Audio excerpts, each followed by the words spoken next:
Hola, welcome to Building Conversations with Girls in Civil.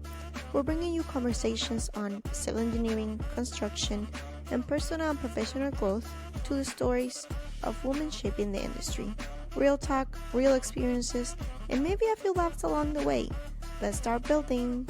Welcome everybody to a new episode of Building Conversations with Girls in Civil. Today we have a very special person that has been a really great role model for a lot of people in the industry and specifically in the ASCE. So I'm so excited to have her here. Her name is Marsha Anderson, and Marsha is currently serving as the global president of the American Society of Civil Engineers and Transportation Strategic Advisor to GHD, an international consultancy. She even built an engineering and planning firm, Street Smarts, which she sold after 20 years and moved into the public sector. She served as an assistant general manager for capital programs for the Atlanta Transit Agency and then interim commissioner of the Atlanta Department of Transportation. So if that didn't get you excited, I am excited right now. So welcome, Marsha, to our Building Conversations. Is there anything that you want to share first with our community about yourself before we can even dive into your experiences and what you can share with a lot of the young members of our community? Sure. Thanks, Gilmaria. So appreciate being with you today. So, I hope what message comes across by the time we finish this time together is that, life is not a straight line. I have loved my career. I've been in this business for more than 50 years. And, I've pivoted, I've changed directions, I've changed specialties and focus areas. But at each turn, it just kept my energy up. It kept me very excited about what I get to do. And it allowed me to interact with many new people along the way. So I hope, I think a lot of people think that, you have to know exactly what you want to do and you're going to do it for the rest of your life. And that can be a little scary to think about that. But when you realize that opportunities come along, challenges come along, and at each step in that path is just a wonderful time to explore and to re-energize. I think it gives us permission to really enjoy the journey. I love that because a lot of us, it's just mostly of like, oh, if I do this, I have to do this for the rest of my life. And it's scary for a person like 17, 18 years old and being like, this is what I have to do for the rest of my life. That is scary. Yeah. So I love that advice. Can you tell us a little bit more about your journey? How can it came for you to lead the ASCE? Sure. So I started at a time when girls didn't really do engineering. So my first degree is actually in mathematics. But Oh, I did get that degree at an engineering college. So I kind of put my toe in the water. But then all the rest of my degrees are in the engineering space. Um, and once I got into engineering, I did my master's degree in transportation engineering. oh, I immediately had an opportunity to start volunteering.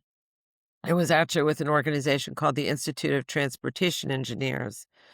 And I, volunteered locally. I, ascended to the board. Then I ran for national office and did a lot of volunteer work on the technical side, did a lot of research, was very active in the Transportation Research Board.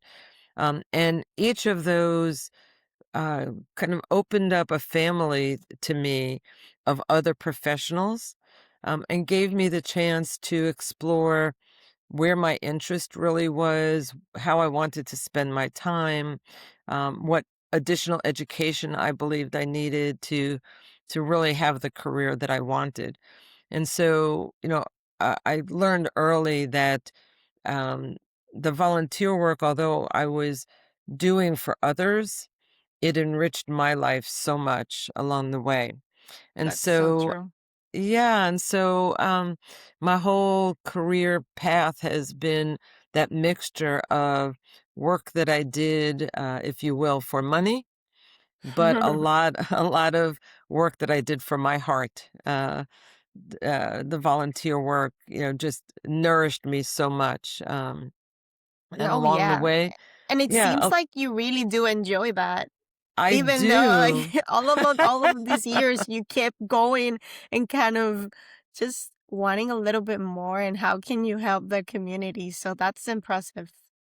Oh, thank you. And one of the things that it opened up for me, it was when I still had my own company, and I saw challenges in my own community, and so I decided through a series of circumstances to run for office, and I Mm. actually served as an elected official, as a city council member for 16 years. Oh wow. Yeah, That and you were so really about the community and that's so nice very because that much way it's not only like you're doing your job, you're doing it for others and that's where I feel like the purpose behind it comes into. Like because you're right. not doing this just for you. It's even better when you can help like someone have like a better like infrastructure or can get wherever they need to even better. So that's impressive. Yeah, it really fills your cup when you serve your community, really does. I That's great. And what from your experiences, you mentioned that you were in another society like the transportation engineerings and the ASCE. What kind of role do you think those societies help like developing those early career years? Because I know a lot of the people that we have talked to, it's like, yeah, they do it in college, and then when they get out, they kind of don't know if they should keep going and kind of keep being involved in those things. But from what I've seen, you do love that area. So how can I maybe do. that role that the organizations kind of help us as Yeah. early engineers and So, yeah, there are a lot of things that you get from being involved. You build your network. So whether people end up being mentors or colleagues, it just opens a lot of doors for you to be engaged. You also learn, in your work, your day-to-day work. Sometimes you're a little bit shy about taking some chances, or stepping up and speaking out about things. But in a volunteer organization, you can do that, and people will come around you and help guide you, so that you are learning, how to do the public speaking, or you're learning how to manage a project, or you're learning how to manage an activity, and it's kind of a no judgment zone, Mhm. where your job is not always that way. So it really complements, what you're learning on the job and what you're doing on the job. It's a little bit more of a safe haven, to do it in a professional organization at the same time that you're helping others. So there are a lot of positives that come out of being engaged, and you're also learning. I'm a lifelong learner. You probably saw it in my resume that I got my PhD just 2 years ago. I love to Wow, learn, that's and amazing. professional organizations provide that opportunity, whether you're Mhm. doing listening to a webinar, or you're going to a conference, or you're going to a technical session, somewhere. Um, it just helps you keep growing and learning and staying excited about what you get to do in your day job.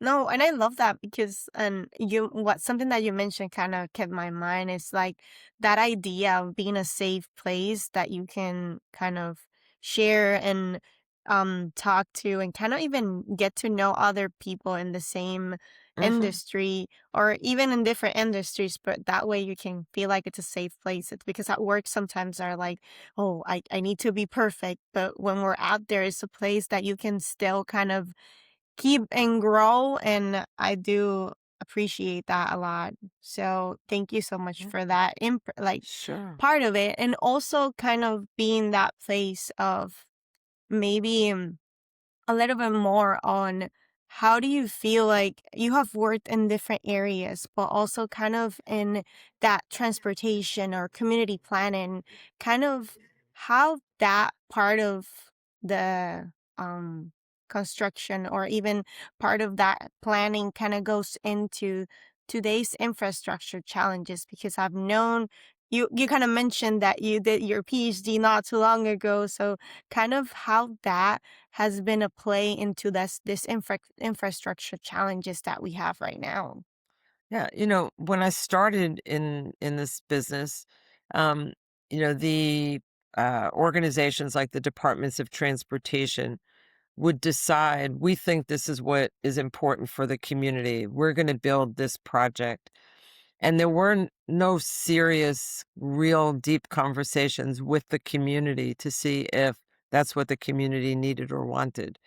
And Mhm. I've seen a wonderful shift to where now there's a lot of community engagement. Sometimes it makes projects challenging, but at the end, in almost all cases, you end up with a project that really does serve the community well. It helps the community thrive rather than, me dictating, here is the best solution for you.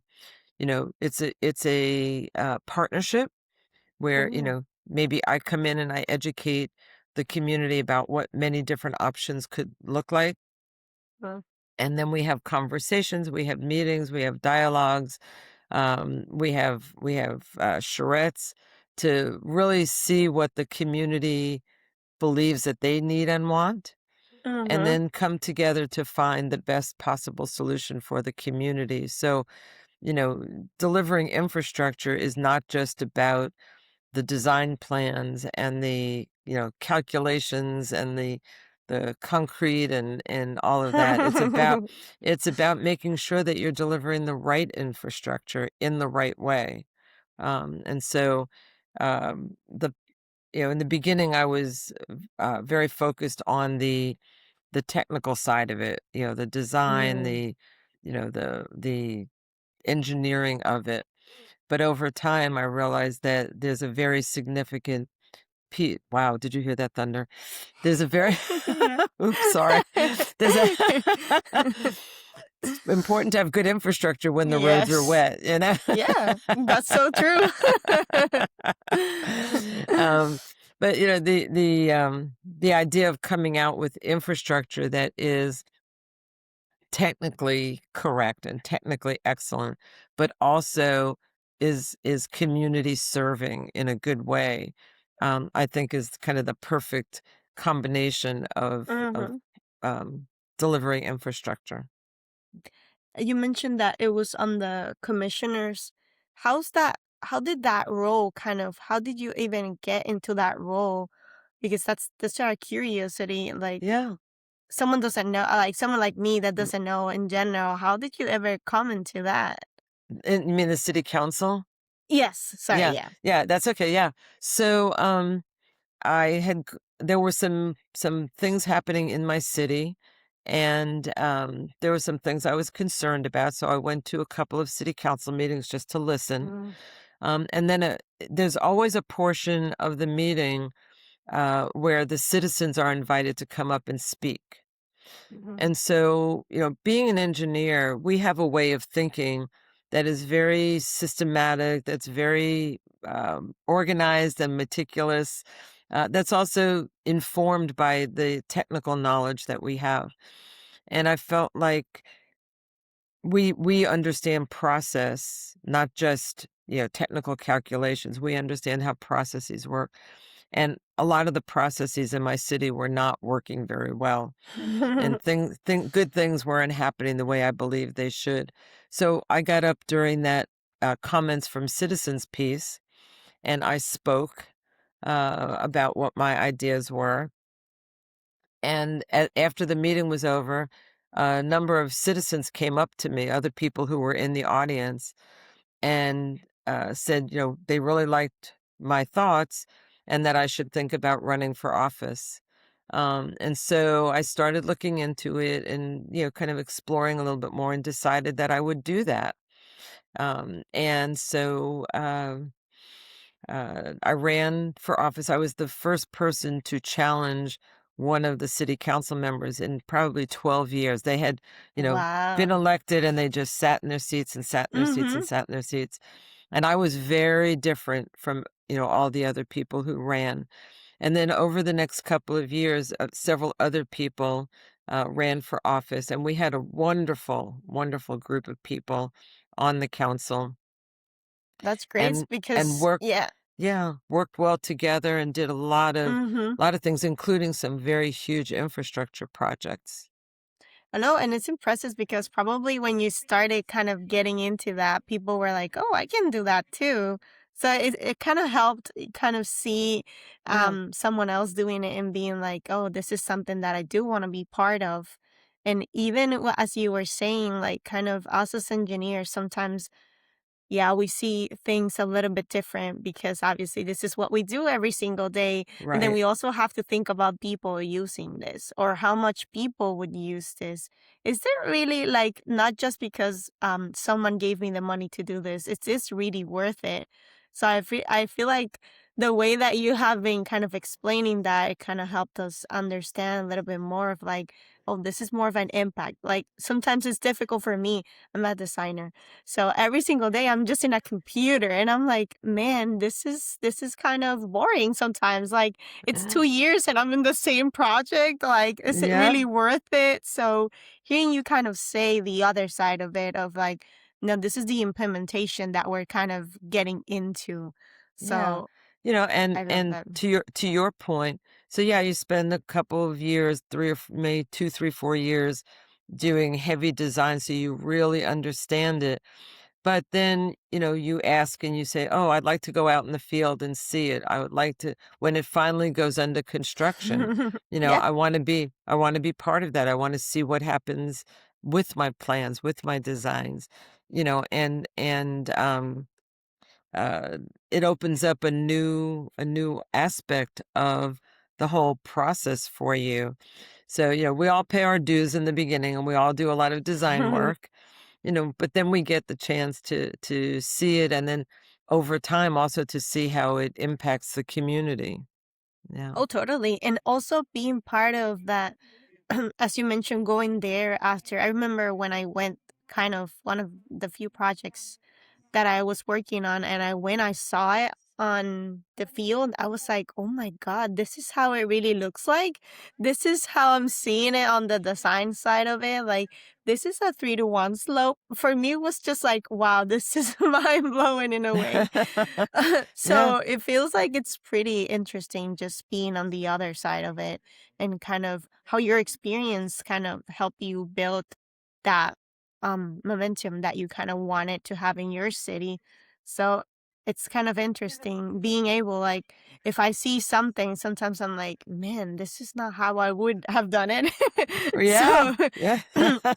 it's probably interesting for you to being able that way, like in a process of like, oh, now I can make a little bit more of a difference in that perspective. Exactly, exactly. I love that. And going back into a little bit more of your role in the organizations, what advice kind of you would give to some young engineers about developing those like leadership roles outside of that technical? Because sometimes we only focus, okay, I need to be perfect and I need to know all my manuals or I need to know all my design. But then when I go out there in the real world, this is not how it's only done. Yeah. Right.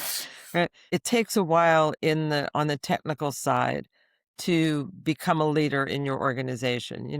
There's a lot to learn. What you learn in school is very important, but you still are learning more when you get on the job. Yeah. There's still a lot to learn. In the volunteer organization, you have the chance very quickly to raise your hand and say, "I wanna be a leader. I wanna be in charge of Mhm. this." It could be something small like, I want to run the registration desk at the next meeting." Or, it could be something bigger where you say, "I wanna get on the track so that in 3 years, I'm the president of this organization," at the local level. So, you get in, you get to know people, they get to know you, and you can, you know, the ever organizations are always looking, volunteer organizations are always Yeah. looking for people to raise their hand. So, and then, when you get into that role, you're not by yourself. There are many people around you. So if you have questions, there's somebody who did it before, you can ask them. There are people who just have experience, you can ask them. So you have this little army around you of people who want you to succeed, who will help you, who will teach you, who will come next to you and help you do what you need to do to make things work. So I think professional organizations, and I think ASCE does a tremendous job. We have student organizations, Mm-hmm. the student activities, the symposia, the monthly meetings that the students hold. But then we have, when you graduate, you're coming into the work world, and again, you're getting to learn about it. We have young member groups because, as much as we're having a great conversation, you probably, for the most part, would like to spend time with people in your peer group, in your age group. So the young member groups give you a chance to meet a lot of people who are closer in age and, a range of experience because young members go up to 35 years old. So Mm-hmm. you would have exposure to young people, but young people who have different levels of knowledge and experience. And then through that interaction, you develop the confidence to be part of the bigger package, if you will, the bigger organization. I And love that. that's what I did. I mean, that's the path that I followed in many different organizations. Mm-hmm. I've been super active. I started with ASCE in the early 1980s, but really became super active in ASCE in the late 1990s, early 2000s was when I really um, kind of ratcheted up my involvement, and did it kind of a lot and very quickly because I love this organization. No, yeah. And something that you mentioned that kind of I feel like out of our listeners should take out is like it doesn't matter if sometimes yeah you're in school and then you graduate and you don't know kind of you're just still learning. So I feel like those type of things of being in an organization that you mentioned, you can talk to people and you can Mhm. kind of it doesn't matter, it's not your boss, so they're not giving Right. you a raise or a promotion, like it doesn't matter, you're just talking to someone that probably if they're there they want to help you. They really like Exactly. it doesn't matter. You just kind of go up to them and kind of ask them about their experiences or anything that you might kind of go into. So I feel like if you're listening to this is something important that as we all grow into our career, I love what you mentioned, Marsha, that it's Mm. just about kind of learning and kind of getting to understand that we're all kind of in a same process of let me help you and kind of if I put myself out there, there's going to be opportunities for everybody. As you mentioned, it doesn't matter how big or small, it's just how you kind of start getting into them Yeah. slowly but surely. And um to somebody who has a little more experience than you, when you come to them and you ask them a question or you ask them for help, they love it. I mean, they feel so valued and they feel appreciated. So it's a very rare person who will ever say no. yeah. Almost everybody really loves to be that helper, that guiding light, because they were there. They know what it Mhm. feels like to have those questions and to maybe not know who to ask. And so when you approach somebody and say, I'd really like to have a conversation with you. I'd like you to maybe help me navigate something. People are very touched when you do that. Oh, so you heard that, guys. Please reach out to someone in your Yeah. community, in the organization. Do that for you so you can grow into it.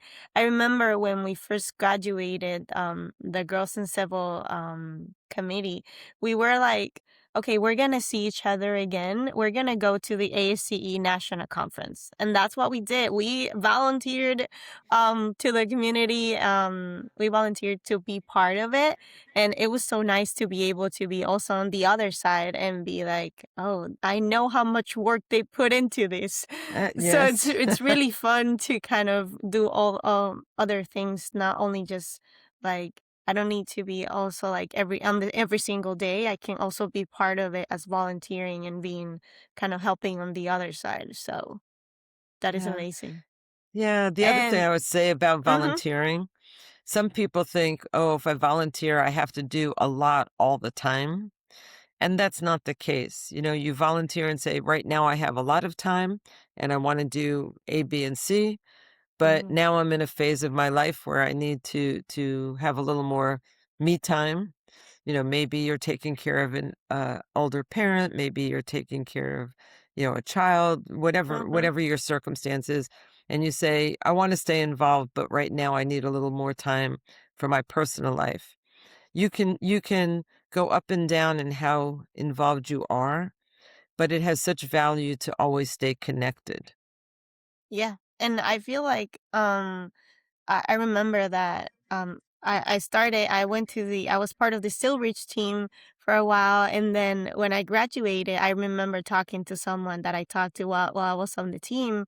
And it was really nice, as you mentioned. Like I haven't been so involved, but seeing them and still being able to talk to them and being on the other side, it kind of helped just maintaining that connection with someone. So even though I went to like a couple once, they still remember you. So I feel like that's Yeah, something that all of us should take like kind of on. If people see you, they're gonna kind of recognize you. And if you're even like more connected with them, even though you go once a month or even once every couple months, where people are gonna still remember. And also like if you're involved and as you mentioned that you did it for you to kind of grow and kind of do this for helping the people are gonna notice that. So I feel like right. if it comes from the heart, it's gonna be really important. But as we wrap up here, um, looking ahead, what opportunities or maybe challenges do you see for the next generation of civil engineers? So civil engineering, although it's a very old profession, actually ASCE next year will be 175 years old. So Wow. civil engineering has been around a long time. Yeah. It's evolving so quickly. As more and more technology becomes available, you still need to know all the fundamentals, but you also know how to use the technology to help you do your best work. Mm-hmm. And so civil engineers have a very um, uh, rigorous training that they need to know, as you mentioned, all the formulas, all the requirements for doing design. But now on top of that, you really have a lot of tools, a lot of technology tools that we have to learn to help us. We could have a very long conversation about it, but just briefly, AI is just a tool, but Yeah. we need to know how to work with it, how to respect it, but also how to challenge to make sure that it's giving us good outcomes. So you still need the technical knowledge, otherwise you're not going to know if the tools are giving you something that you can actually use. So it's a little bit challenging Mm-hmm. because we have such a heavy course load, a heavy curriculum, Yeah. but hopefully, the universities are incorporating learning about these tools as you're also learning the technical content so that you can um, stay relevant with your skills. But I believe that, there's going to be a lot of continuing education as these tools evolve to make sure that you continue to understand how to use them in your daily practice. Oh yeah, it's just technology in general. Like a lot of the programs that we use right now does things for us. Like sometimes we don't even have to think about calculating something. And my boss is always, I remember this is he's always telling me, "No, Jill, you have to make sure that this is doing what it needs to be doing. Do you Hmm. understand what it's doing? What's the background behind it?" And I'm like, oh, Yeah. that's really Yeah. important because I And do don't you really know. yeah, and do you know that the answer makes sense? Do you Hmm. understand enough of what it's doing to be able to say, "Oh, yeah, that," 'cause it may always spit out an answer, Yeah. but does the answer really does it, seem logical? Does it seem the right order of magnitude? Oh, does it really feel correct? And without the knowledge base, you won't be able to answer those questions. Yeah, and I appreciate that, and I feel like a lot of us needs to hear that to kind of understand that it's a resource, it's a tool. We still need engineers to kind of go and Absolutely. understand that the behind of it. Yes, um, absolutely. so, this was a great conversation. I really appreciate your time here, and I feel like everybody's gonna appreciate a lot of the things that you kind of mentioned. This kind of being involved in organizations and how us as engineers also have to think about the community and even kind of these difficult challenges that we might have faced in the future. So I appreciate your time a lot. Is there anything else that you kind of want to share before we wrap this episode out? Yeah, I think I just like to leave everybody with the idea that, we all have personal lives, and, you know, I made the choice to incorporate my family life into my professional life. My children, I have 3 children, and, over the course of my career, as each one was born, I would bring them to meetings with me. I would expose them to the places that we traveled and the projects that I worked on. And sometimes I think, particularly women feel like I have to keep things very separate, and that's not the case. And in fact, when I was at the city of Atlanta, I learned very quickly a lot of the men in my group appreciated the doors that were opened by many of the women who wanted more balance in their lives because now they have the same opportunity. And so I think there's always room for improvement, but I think the world has really pivoted to where you can be a whole person. You don't have to hide your personal life during your professional time. You can be that whole person.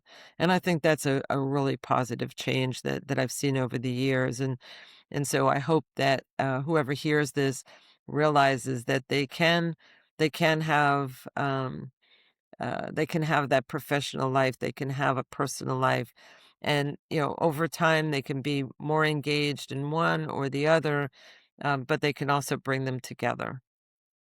And I feel like I really take that into consideration because a lot of women like you kind of shape and kind of build those paths for us to be able to have all of those things. So we appreciate that so much because sometimes it's really difficult for us to feel like, okay, like it's okay if topics like maternity leave, those type of things that now is being also like it's a paternal leave, like it's also new topics that have been bringing it up because of women like you or women in general just putting it themselves out there and saying it's important for us to put family and also like work. It doesn't need to be just one, it can be both if we kind of bring them together in a way. So thank you so much again, and hope everybody enjoyed this conversation as much as I did. So thank you, and see you guys on the next episode. Bye now. Bye.